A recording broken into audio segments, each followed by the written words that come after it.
Surprise! Dhotis and shirts nale Poomer da. Puma Majestic Collections, premium dhotis and shirts. Honest, வீட்டுக்கு வரியா? உனக்கு ஒன்றும் பிரச்சனை இல்லையா?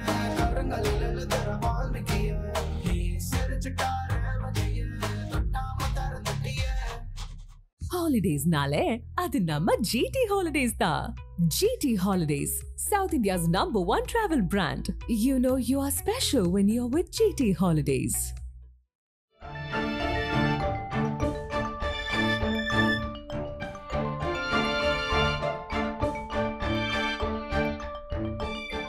உங்கள் ஜீரண கோளாறுகளுக்கும் வயிற்றெரிச்சலுக்கும் சரியான ஒரு தீர்வு.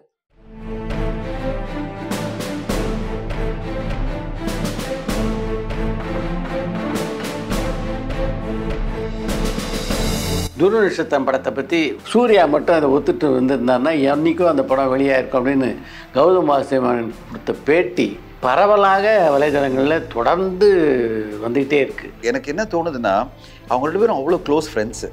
அப்படி இருக்கும்போது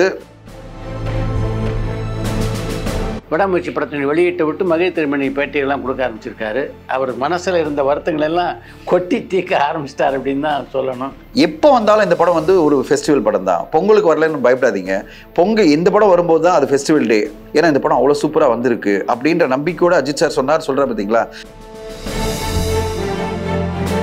விஜய் சமீபத்தில் விக்கிரவாண்டியில் இப்போ ஒரு மாநாடு நடத்தினார் இல்லையா, அந்த மாநாட்டில் கலந்து கொள்வதற்கு விருப்பம் தெரிவித்து 39 இயக்குனர்கள் ஒரு லெட்டர் அவர் கொடுத்துருக்காங்க. இதை ஏன் வந்து விஜய் பயன்படுத்திக்க தவறிட்டார் அப்படின்னு தெரியல. என்ன காரணம்னா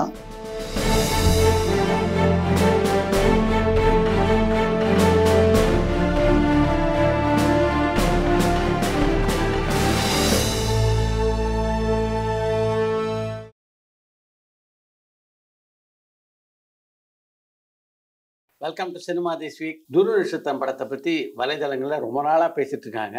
ஆனால் இப்போ சமீப காலமாக அந்த படத்தை பற்றி பேசுகிறாங்க. டாபிக் தான் வேறு மாதிரியாக இருக்குது. சூர்யா மட்டும் அதை ஒத்துட்டு வந்திருந்தாருன்னா என்றைக்கும் அந்த படம் வெளியாக இருக்கும் அப்படின்னு கௌதம் வாசுதேவன் கொடுத்த பேட்டி பரவலாக வலைதளங்களில் தொடர்ந்து வந்துக்கிட்டே இருக்குது. நான் அதை பார்த்தேன் சார். எனக்கு என்ன தோணுதுன்னா அவங்க ரெண்டு பேரும் அவ்வளோ க்ளோஸ் ஃப்ரெண்ட்ஸு. அவ்வளோ பெரிய ஹிட் படங்கள்லாம் கொடுத்துருக்காங்க. ஒரு வாரணம் ஆயிரமும் ஒரு காக்க காக்கும் என்றைக்குமே காலங்காலமாக ரெண்டு பேருடைய ஃபில்மோகிராஃபியில் பேசப்படும். அப்படி இருக்கும்போது நம்ம இந்த இண்டஸ்ட்ரியில் இருக்கோம்ல, நம்ம வந்து ஒருத்தரை அடுத்து பயணிச்சுட்டே இருக்கணும். ஏன்னா முடிஞ்சு போனதை பற்றி நம்ம பேசி எந்த பிரயோஜனம் இல்லை. இப்போ என்னோட படங்கள் தோல்வி அடைஞ்சு வச்சுங்களேன், நான் அதை பேசிட்டே இருக்க மாட்டேன். தெரிஞ்சோ தெரியாமலோ ஏதோ ஒன்று பண்ணிட்டோம், மிஸ் ஆகிடுச்சு வச்சுங்களேன், அடுத்த கட்டம் போயிட்டே இருப்போம் வாழ்க்கையில். அப்படி தான் போனோமே தவிர அங்கேயே யூ கான்ட் கெட் ஸ்டக். நீங்கள் அங்கே ஸ்டக் ஆகிட்டீங்க வச்சுங்களேன், செல்ஃப் ஃபிட்டின்னு ஒன்று வந்துடும். நம்மளே வந்து பிட்டியாக பார்க்க ஆரம்பிச்சிடும். ஐயோ அவர் பண்ணி தான் அந்த படம் அன்றைக்கே ரிலீஸாக இருக்குமே, ஐயோ இவர் பண்ணி தான் நல்லா இருந்திருக்குமே அப்படின்னு பேசிட்டு இருந்தோம்னா எந்த எல்லையுமே கிடையாது. இப்போது எனக்கு என்ன தோணுதுன்னா அவர் ஏதோ ஒரு ஜோனில் போயிட்டு இப்போ வந்து ஃபார் எக்ஸாம்பிள் வந்து என்ன நோக்கி பாயன் தோட்டா படத்தை பற்றி அவர் ஆங்கர் கேள்வி கேட்கும்போது அது யார் பண்ணோம் படம் அப்படின்னு கேட்குறாரு. உங்களோட ஃப்ரஸ்ட்ரேஷன் எனக்கு புரியுது. அப்படின்னா நீங்கள் வந்து பர்ஸ்ட் அவுட் பண்ணிடணும், மொத்தமாகவே எல்லாத்தையும் சொல்லிடணும்.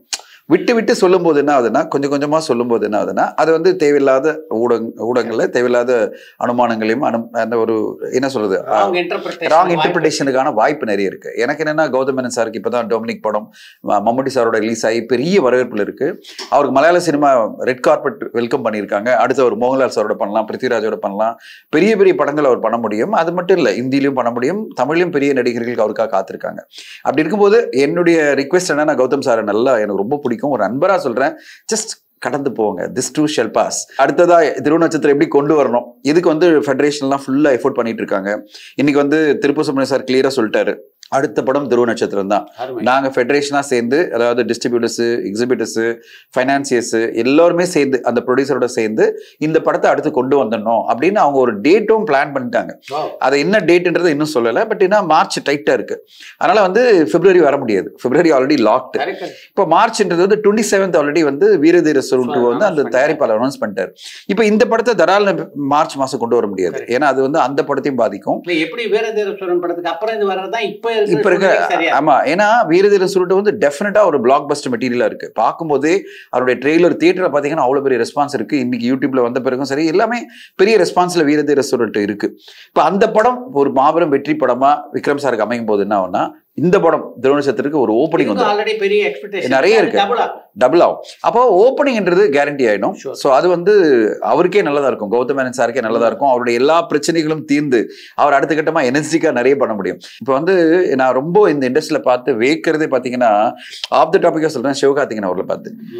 ஒரு காலகட்டத்தில் 3 வருஷம் முன்னாடி எல்லாருமே சொல்லியிருந்தாங்க அவருக்கு 75 கோடி கடன் இருக்கு, இந்த கடன் அந்த கடன்லாம் சொன்னாங்க. இன்னைக்கு எல்லாத்தையும் கடந்து ஒரு 2 வருஷத்துல எல்லாத்தையும் கிளியர் பண்ணிட்டு இன்னைக்கு அவர் பாட்டு அடுத்த கட்டமா ஒரு எனர்ஜெட்டிக்கா பல படங்கள் பண்ணிட்டு இருக்காரு. எல்லாமே மோஸ்ட் டாக்ட் அபவுட் படங்களா பண்ணிட்டு இருக்காரு. வரும்போது அதுக்கு காரணமே அந்த கடன் தொழிலிருந்து வெளியில வந்ததுதான்.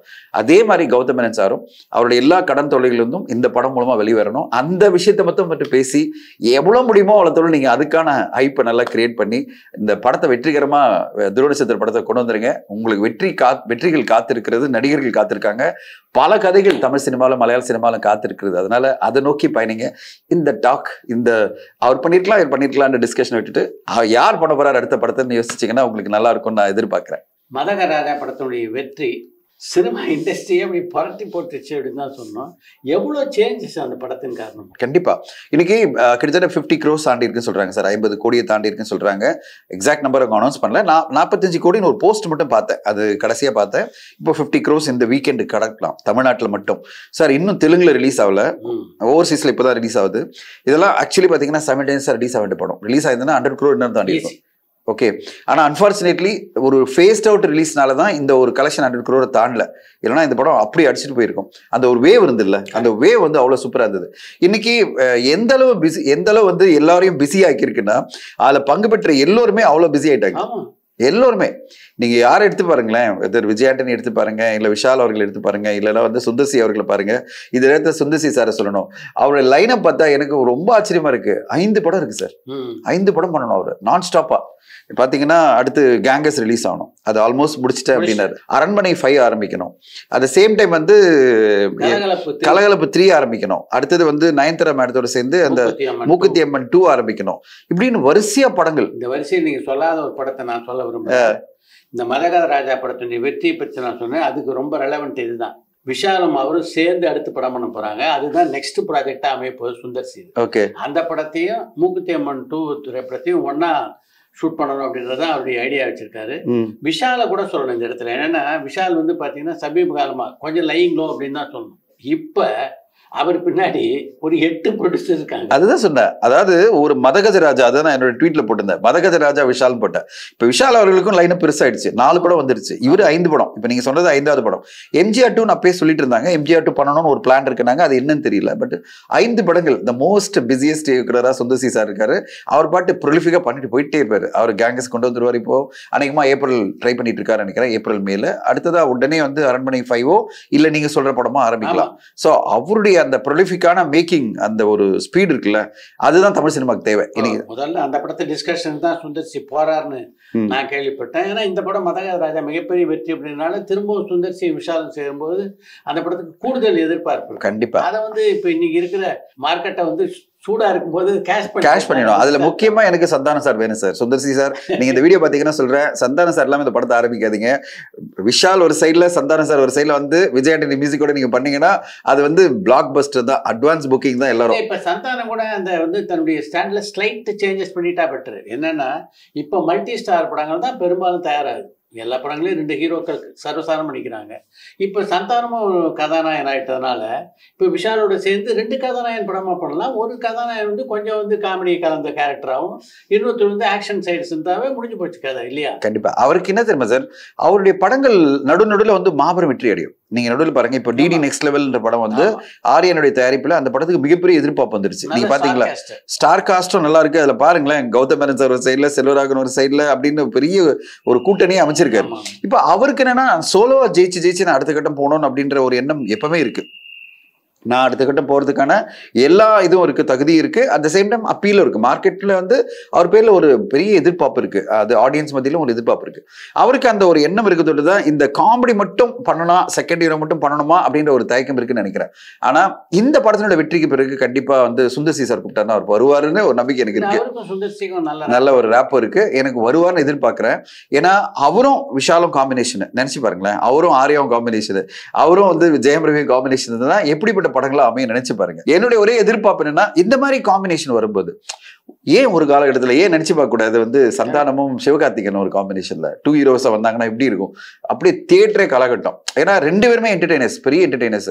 ஸோ அஜித் சார் ஒரு சைட்ல நீங்க வீரம் படத்துல பாத்தீங்கன்னா சந்தானம் அவர்கள் வந்து காமெடி பண்ணுவாரு, செம்ம காமெடியா இருக்கும். அந்த படத்துல அவங்க 2 பேருடைய இது வந்து செம்மையா ஒர்க் ஆயிருக்கும். இந்த மாதிரி ஒரு பெரிய நடிகர்கள் இவரு சின்ன நடிகர் அப்படிலாம் கிடையாது. 2 பேருமே பேரலான ரோல்ல நடிக்கும் போது படங்கள் பெரிய வெற்றி அடையும். தமிழ் சினிமாவுக்கு இன்னைக்கு அதுதான் தேவைப்படுது. தமிழ் சினிமால ஆடியன்ஸ் உள்ள வரணும்னா அவங்களுக்கு தேவை என்னன்னா எல்லாமே ஒரு காம்பினேஷனா பேக்கேஜிங்கா நிறைய இருந்தாதான் தியேட்டர் ஃபுல் ஆகும். அதனாலதான் இந்த காம்பினேஷன் நம்ம எதிர்பார்க்கிறோம், பார்ப்போம். விடாமுயற்சி படத்தின் வெளியிட்டு விட்டு மகிழ் திருமணி பேட்டியெல்லாம் கொடுக்க ஆரம்பிச்சிருக்காரு. அவர் மனசுல இருந்த வருத்தங்கள் எல்லாம் கொட்டி தீர்க்க ஆரம்பிச்சிட்டார் அப்படின்னு தான் சொல்லணும். குறிப்பா வந்து பாத்தீங்கன்னா பல வலைதளங்கள்ல அவருக்கும் அஜித்துக்கும் இடையே சண்டை, அவருக்கும் தயாரிப்பாளர்களுடைய சண்டை அப்படின்னு தொடர்ந்து செய்திகள் வந்துட்டே இருந்தது. இவ்வளவு நாள் பொறுத்து பார்த்தாரு மகிழ் திருமணி, இப்ப ஓப்பன் அப் ஆயிட்டாரு. பாத்தீங்களா? பார்த்து நாம நிறைய இதுல நான் வந்து நம்முடைய டூரிங் டாக்கீஸ்ல சொல்லியிருக்கேன், அவர் என்கிட்ட பேசியிருக்காரு. தொடர்ந்து நம்ம பேசியிருக்கோம். நாங்க ஒரு காஃபி ஷாப்ல மீட் பண்ணி ரெகுலர் பேசும்போது, சார் எந்த ப்ராப்ளம் இல்ல, என் சைட்ல எந்த பிரச்சனை இல்லை, நான் இங்க சொல்லியிருக்கேன். அவர் சேலஞ்ச் பண்ணி கேட்கிறாரு, யாருன்னா இதை சொன்னீங்களோ ப்ரூவ் பண்ணுங்க, நீங்க ப்ரூவ் பண்ணுங்க அப்படின்றாரு. எந்த கான்ஃபிடன்ஸ் இருந்தா அவர் அந்த மாதிரி ஒரு சேலஞ்ச் பண்ணுவார் பாருங்க. அதுவும் எனக்கு ரொம்ப பிடிச்சது என்னன்னா, இந்த மாதிரி ஒரு இயக்குனர் வந்து அஜித் சார் இந்த படத்தை பார்த்துட்டு இவ்வளவு நம்பிக்கையோட இருக்காரு. இந்த படம் வந்து நம்முடைய கம்ஃபர்ட் ஜோன் விட்டு வெளியில வந்தாலும் எப்போ வந்தாலும் இந்த படம் வந்து ஒரு ஃபெஸ்டிவல் படம் தான். பொங்கலுக்கு வரலன்னு பயப்படாதீங்க, இந்த படம் வரும்போது தான் அது ஃபெஸ்டிவல் டே. ஏன்னா இந்த படம் அவ்வளவு சூப்பரா வந்திருக்கு அப்படின்ற நம்பிக்கையோட அஜித் சார் சொல்றாரு பாத்தீங்களா. இதை நான் பார்த்ததில்ல. இவர் சொல்றாருன்னா அப்போ எந்த அளவு இவங்களுக்குள்ள ஒரு புரிதல் இருந்திருக்கு. இல்லாம அவர் ஏன் சார் இவ்வளவு சொல்றாரு? அப்புறம் ரெண்டாவது, அஜித் சார் சொன்னதை இவர் சொல்லணும்னா அவர் பர்மிஷன் இல்லாம சொல்ல முடியாது. அப்படிப்பட்டவரே வந்து இவரை சொல்லுங்க பரவாயில்ல உங்களுக்கு பிடிச்சதை சொல்லுங்கன்றாரு. மகிழ் திருமேனி அவர் பேசுற ஒவ்வொரு பேச்சுமே அப்படி என்ன சொல்ற முத்தாரமா இருக்கு. எப்படின்னா முத்துக்கள் கொட்டுற மாதிரி பேசுறாரு. அதாவது அவ்வளவு ஜெம்ஸ் ஆஃப் ஐடியாஸ், அந்த ஒரு பிரில்லியன்ஸ் இருக்கு பாத்தீங்களா. அவருடைய கம்யூனிகேஷன் ஸ்கில் இருக்குல்ல. எனக்கு அவர் ரொம்ப பிடிச்சது என்ன தெரியுமா, அவருடைய வாய்ஸும் கம்யூனிகேஷன் ஸ்கில்லும். அவரே ஒரு ஹீரோ மாதிரி தான் இருக்காரு பாக்குறதுக்கு. அது வேற. அடுத்ததா அவருடைய அந்த ஒரு லுக்கு, அந்த பேசுற பேச்சு இருக்குல்ல, அவ்வளோ கண்ணியமா, அவ்வளோ ப்ராப்பரா ஒரு வேர்டையும் வந்து அழகா கோர்வையா பேசுறாரு. அடுத்த கட்டமா கான்பிடென்டா சொல்றாரு, என் படம் இப்படி எடுத்திருக்கேன்னு சொல்லிட்டு. உங்களுடைய டூரிங் டாக்கீஸ்ல அவர் இன்டர்வியூ கொடுத்திருக்காரு கேள்விப்பட்டேன். ஸோ நான் வெயிட் பண்ணிட்டு இருக்கேன் அவர் என்னென்ன விஷயங்கள் சொல்லியிருக்காருன்னு. என்னுடைய வெல்விஷர் தனஞ்சயன் அப்படின்னு என்கிட்ட நேர்காணல்ல பேசும்போதே அவர் சொன்னார். நான் வந்து அவருடைய வெல்விஷர் விட I am is great fan. Wellwisher வந்து அடுத்த கட்டம் ஃபர்ஸ்ட் ஃபேன். எப்படி நமக்கு அஜித் சார் விஜய் சார் எல்லாம் பிடிக்குமோ அந்த மாதிரி வந்து இவர் ரொம்ப பிடிக்கும். இவருடைய படம் நான் ஃபர்ஸ்ட் படத்துல இருந்தே சார், நான் வந்து தடம் படத்துல பண்ணணும் அந்த டைம்ல ரொம்ப ட்ரை பண்ணியிருந்தோம். அவரோட நான் பயணிக்கணும்னு ரொம்ப ட்ரை பண்ணியிருந்தேன். ஏதாவது ஒரு படம் பண்ணணும்னு, அமையவே இல்லை. ஆனா நம்ப மாட்டீங்க, நாங்களும் அடிக்கடி மீட் பண்ணிட்டே இருப்போம். நான் பேசுவேன், சார் அடுத்தது நம்ம ஏதாவது ஒன்று பண்ணுவோம் கூட, நீங்க வாங்க நம்ம பண்ணுவோன்னு. அப்புறம் மீகாமன் பண்ணார் பார்த்தீங்களா, அப்பெல்லாம் எனக்கு ரொம்ப பிடிக்கும் அவருடைய மீகாமன் படமா இருந்தாலும் சரி, தடமா இருந்தாலும் சரி, அவருடைய ஒவ்வொரு படமே. இத்தனைக்கும் அவர் ஃபர்ஸ்ட் படம் பார்த்தீங்கன்னா, அந்த ஃபர்ஸ்ட் படம் பண்ணல முன்தினம் பார்த்தேன்னு, இந்த படம் டைட்டில் வச்சுட்டு பயங்கர கான்ட்ரவர்சி அந்த டைம்ல. இப்போ அப்படி தைரியமா முன்தினம் பார்த்தேனேன்ற டைட்டிலோட வராரு. ஆனா என்னைக்குமே பார்க்க முடியும் அவருடைய படங்கள்ன்ற மாதிரி படங்களை எடுத்துட்டு இருக்காரு. அதுதான் அவருடைய மிகப்பெரிய சிறப்பா பாக்குறேன். இன்னைக்கு அவருடைய உயரம் ரொம்ப பெருசா இருக்கு. அடுத்த கட்டமா பெரிய நடிகர்கள்லாம் அவர்கிட்ட எதிர்பார்த்துட்டு இருக்காங்க. பெரிய பெரிய நடிகர்கள்லாம் இந்த படத்தினுடைய வெற்றி சார் அவருடைய கரியரே மாத்திடும். எப்படிப்பட்ட மாற்றம் வரும்னா, ஹிந்தி அண்ட் தெலுங்கு ஆக்டர்ஸ் எல்லாம் வெயிட் பண்ணிட்டு இருக்காங்க. இந்த படம் எவ்வளவு பெரிய வெற்றியை கொடுக்க போகுது, அது மூலமா இன்னொரு பெரிய இயக்குனர் இந்தியன் சினிமாக்கு வருவாருன்னு. சோ தமிழ் அஜித்தோடவும் தொடர்ந்து ஒரு படங்கள் பண்ண வாய்ப்பு இருக்கு. அஜித்தை பொறுத்த வரைக்கும் அவருக்கு பிடிச்சிருச்சு ஒரு டைரக்டர்னா, குறைந்தபட்சம் 3 படங்களுக்கு வாய்ப்பு தராரு. இன்னும் மகிழ் திருமணிக்கு லிஸ்ட்ல 2 படம் இருக்கும். ஏன்னா அவரே சொல்லியிருக்காரு. அவரே என்ன சொல்லியிருக்காருன்னா, நம்ம தொடர்ந்து பயணிக்க போறோம்னு சொல்லியிருக்காரு. சோ ஒருவேளை அஜித் சார் பிளாக் பண்ணலன்னா இண்டஸ்ட்ரி ஃபுல்லா காத்திருக்கிறது. 6ஆம் தேதி தமிழ்நாடே காத்திருக்குல்ல, உலகமே காத்திருக்கு விடாமுயற்சி படத்துக்காக. அந்த குவாலிட்டி அந்த ட்ரெயிலர்லயே வந்துடுச்சு. அதனால விடாமுயற்சிக்கு வந்து ஒரு பெரிய ஓப்பனிங் வரும் இந்தியா ஃபுல்லா. அந்த ஓவர்சீஸ்ல பெரிய ஓப்பனிங் கண்டிப்பா இருக்கு. இப்பயே பாத்தீங்கன்னா புக்கிங்ல ஆரம்பிச்சிட்டாங்க. பல நாடுகள்ல புக்கிங் ஆரம்பிச்சிட்டாங்க. எனக்கு தெரிஞ்சு ட்ரெய்லர் ஒரு பெரிய எக்ஸ்பெக்டேஷன் கிரியேட் பண்ணல. ஸ்டைலிஷான ஒரு ஆக்ஷன் படம் அப்படின்ற ஒரு இம்பாக்ட் கிரியேட் பண்ணிச்சு சார். இப்போ உலகெங்கும் பாத்தீங்கன்னா ஒரு மிகப்பெரிய வசூல் சாதனை. இப்போ தமிழ் சினிமாவுக்கு தேவைப்படுறதே பாத்தீங்கன்னா ஒரு 300, 400 கோடி, 500 கோடி பண்ற படம். அப்படிப்பட்ட படமா விடாமுயற்சி வரும்னு எதிர்பார்க்கிறேன். 6ஆம் தேதி வந்த பிறகு நம்ம பேசுவோம். தமிழக அரசியலை பொறுத்த வரைக்கும் பாத்தீங்கன்னா, கலைஞர்களையும் கலை உலகத்தையும் மிகச்சரியாக பயன்படுத்தி கொண்ட கட்சின்னா திராவிட முன்னேற்ற கட்சியை சொல்லலாம். அவங்க தான் வந்து நட்சத்திரங்கள் வந்து அந்த கட்சியில் இணைந்த போது அவங்களுக்கு மிகப்பெரிய வரவேற்பு கொடுத்தது மட்டும் இல்லாமல் தங்களுடைய மேடைகளில் வந்து அவங்களுக்கு சரியான சந்தர்ப்பம் கொடுத்து அவங்களை ஊக்குவிச்சவங்க. திராவிட முன்னேற்ற கழகத்தினுடைய வளர்ச்சியில் கலைஞருடைய பங்கும் வந்து ஒரு நல்ல ஒரு கணிசமான பங்கு இருக்கு. கண்டிப்பா. அதே மாதிரிதான் இப்ப உள்ள அரசியல் கட்சிகள் எல்லாருமே இன்னைக்கு திரையுலகத்தை பயன்படுத்திக்கணும். அப்படி ஒரு வாய்ப்பு வந்தும் அதை வந்து விஜய் சமீபத்தில் தவற விட்டுட்டார் அப்படின்ற ஒரு செய்தி எனக்கு கிடைச்சது. அவர் விக்கிரவாண்டியில் இப்போ ஒரு மாநாடு நடத்தினார் இல்லையா, அந்த மாநாட்டில் கலந்து கொள்வதற்கு விருப்பம் தெரிவித்து 39 இயக்குநர்கள், அதாவது அவரை வச்சு படம் டைரக்ட் பண்ண இயக்குநர்கள்லாம் ஒரு லெட்டர் அவருக்கு கொடுத்துருக்காங்க. நாங்கெல்லாம் இந்த மாநாட்டில் கலந்து கொள்ள விரும்புகிறோம், நீங்க எங்களுக்கு தகுந்த ஏற்பாடு பண்ணீங்கன்னா அனுமதியும் அந்த நுழைவுச்சீட்டு இதெல்லாம் கொடுத்தீங்கன்னா நாங்கள் அந்த மாநாட்டில் கலந்துக்கிறோம். 39 பேர் அங்கே கலந்துக்கிட்டு இருந்தாங்கன்னா ஒரு சினிமா இண்டஸ்ட்ரி ரெப்ரசன்டேஷன் பார்க்கறதுக்கே வந்து மிகப்பெரிய ஒரு பரபரப்பான செய்தியாக இருந்திருக்காது. அது மட்டும் இல்லாமல் இந்த 39 பேரும் நிஜமாக வச்சு விஜய்க்காக, விஜயனுடைய விசுவாசிகள் தான், விஜயனுடைய வளர்ச்சியில் அக்கறை உள்ளவங்க. அவங்கெல்லாம் இந்த கட்சிக்கும் இந்த அப்புறம்தான் உழைச்சிருப்பாங்க. இப்போ முதலாக விருத்தாச்சலத்தில் விஜயகாந்த் போட்டியிட்ட போது கட்சி சார்பு இல்லாமல் தமிழ் சினிமாவிலேருந்து பல பேர் வந்து விஜயகாந்துடைய வெற்றிக்காக போய் வந்து பேசினாங்க. நிறைய பேர், நம்முடைய அம்மா கிருஷ்ணன் சிவா போனார், சீனிவாசன் போனார், KS சீனிவாசன் தயாரிப்பாளர், விஜயகுமார் போனார், RK செல்வன் போனார், இப்படி பல பேர் போனாங்க. இதை ஏன் வந்து விஜய் பயன்படுத்தி தவறிட்டார் அப்படின்னு தெரியல. இது மாதிரி அவரோட விஜய் பக்கத்தில் இருக்க ஆட்கள் வந்து இதை வந்து சரியான முறையில் பயன்படுத்திட்டான்னா அவருக்கு நல்லது. எனக்கு ஒன்று தோணும் சார், அவர் வந்து யாருக்குமே தன்னால பாதிப்பு ஏற்படக்கூடாது. சினிமா இண்டஸ்ட்ரியில தொடர்ந்து பயணிக்கணும்னா அரசியல் சார்ந்த ஒரு பார்வை வந்துடக்கூடாது. இப்போ வந்து ஒரு இயக்குனர் வந்துடுறாரு வச்சுங்களேன், அந்த மீட்டிங்ல கலந்துக்கிட்டாருன்னா உங்களை கட்டத்துக்கும் வாய்ப்பு இருக்கு இண்டஸ்ட்ரியில. உங்களை வந்து நீ வந்து இந்த அவருடைய ஆளு, நீங்க அவரை வச்சு இயக்கிருக்கலாம், அது வேற விஷயம். ஆனா நீங்க எப்போ பார்ட்டிசிபேட் பண்ணி ஒரு பேசுறீங்களோ அப்பயே உங்களை வந்து அவருடைய ஆளா பார்த்துட்டாங்கன்னா ஒருவேளை உங்களுக்கு வர வேண்டிய வாய்ப்புகள் கிடைக்காம போலாம்ல. அதனால அந்த எண்ணமா இருக்கலாம். அவர் ரெண்டாவது சினிமா ஆளுங்க உள்ள வந்துட வேண்டாம், நிறைய பேர் வந்துட வேண்டாம். இது மாதிரி இருக்கின்ற பட்சத்துல அந்த இயக்குனர்லயே கூப்பிட்டு எல்லாரையும் இப்போ நான் அந்த 39 இயக்குனரையும் கூப்பிட்டு பேசியிருக்கலாம். உங்களுக்கு சின்ன சின்ன பாதிப்பு வந்துடக்கூடாதுன்னு பார்க்குறேன். அதையும் தாண்டி நீங்கள் பயணிக்க தயாராக இருந்தால் எனக்கு ஆட்சேபம் இல்லைன்னு சொல்லுறேன். ஏன்னா இப்போ பல கட்சியிலேருந்து கூட அவருடைய தமிழக வெற்றி கழகத்தை சேரவும் இருப்பாங்க. அப்படி சேர்ந்தாங்கன்னா அவங்களுக்கு பாதிப்பு வராமையா இருக்கும், நிச்சயமா பாதிப்பு இருக்கும். கிரிட்டிசிசம் எப்படி வரும்னா, இவர் அரசியல் ஆரம்பிச்சு பாருங்க, சினிமா ஆளுங்களுக்கெல்லாம் பதவி கொடுத்துட்டாரு அப்படின்னு ஒரு கெட்ட பேரும் வரும்.